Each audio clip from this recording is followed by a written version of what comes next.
இது முக்கியமான கேள்வி தான். அதாவது பள்ளிவாசல்களில் சாப்பிடுவது மார்க்கத்தில் தடை கிடையாது, பள்ளிவாசலில் தூங்குறதுக்கு தடை கிடையாது. அதுக்கெல்லாம் நிறைய ஆதாரம் இருக்குது. பள்ளிவாசலில் சகாபாக்கள் அங்கே தான் தூங்கி இருக்கிறாங்க, திண்ணை தோழர்கள்ங்கிறோம்ல. அதுக்குன்னு ஆனால் எப்படி அந்த பள்ளி இருந்தது என்று சொன்னால், தொழுகிறதுக்குன்னு ஒரு இடம் தனியாக இருக்கும். அதில் போய்கிட்டு என்ன செய்ய மாட்டாங்க, தங்க விட மாட்டாங்க. திண்ணை அஸ்ஹாபு சுஃபான்னா திண்ணை தோழர்கள்.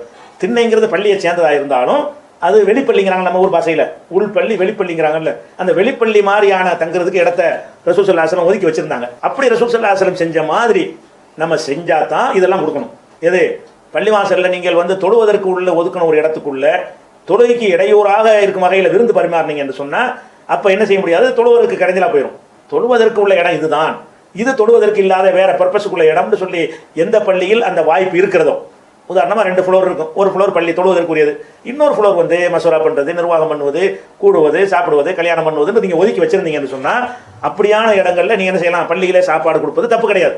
ஏன்னா நம்ம தொழுவதற்குரிய இடத்தை தனியாக ஒதுக்கிட்டோம். அதில் உட்காந்து வியாபாரமும் பண்ணக்கூடாங்கிற ரசூல் ஸல்லல்லாஹு அலைஹி வஸல்லம். வியாபாரம் பண்ணால் ஒருத்தன் உனக்கு பரக்கத்து செய்யாமல் போகட்டும்னு சொல்லியிருக்காங்க. அந்த மாதிரி இடத்துல இப்போ என்ன நீங்கள் கேட்குற கேள்வின்னு கேட்டால், இருக்கிற சின்ன இடம், அந்த இடத்த நீங்கள் பள்ளிவாசலில் வச்சுக்கிட்டீங்க. அந்த இடத்துல நீங்கள் ஒவ்வொரு நேரத்தில் கல்யாணத்தை வச்சு அங்கேயே சாப்பாடு கொடுத்தீங்கன்னு சொன்னால் சாப்பாட்டுடைய இறைச்சலும் அதுதான் நடந்துகிட்டு இருக்குமே தவிர, லேட்டாக தொழ வர்றவங்களும் எங்கே தொழுவாங்க, தொழ முடியாது. அப்போ தொழுகை தான் பள்ளிக்கு உரிய முக்கியமான வேலை.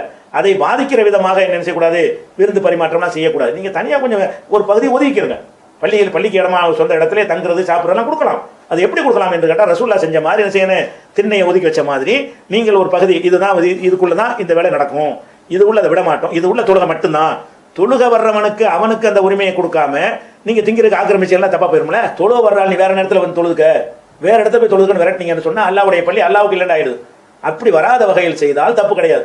அதனால பள்ளியில் கீழ் ஃப்ளோரில் தொழுகை தான், அல்ல கீழ் ஃப்ளோரில் இந்த பாதி வரைக்கும் தொழுகைக்குள்ள இடம், இந்த பாதி இடம் வேற நம்மளா பிரிக்கிறது தான், வகையில பிரிக்கிறது நம்மளா பிரித்து கொள்வதுதான். அப்படி பிரித்து வைத்துக் கொண்டோமே ஆனால் அப்ப அந்த தொழுவதற்கு யாரும் கிடைச்சல் வராது.